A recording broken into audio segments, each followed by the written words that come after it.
আমাদের যেদিন ব্রেকআপ হলো সেদিনকে হালকা হালকা বৃষ্টি হচ্ছিল।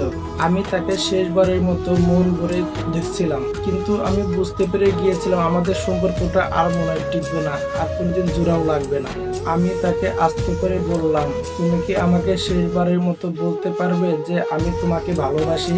সে কোনো কিছুই বললো না, সে চুপচাপ দাঁড়িয়ে রইলো। কিন্তু আমি বুঝতে পারলাম এবং কি দেখতে পারলাম তার চোখের কোণে একটু হালকা পানি এসে জমা হয়েছে।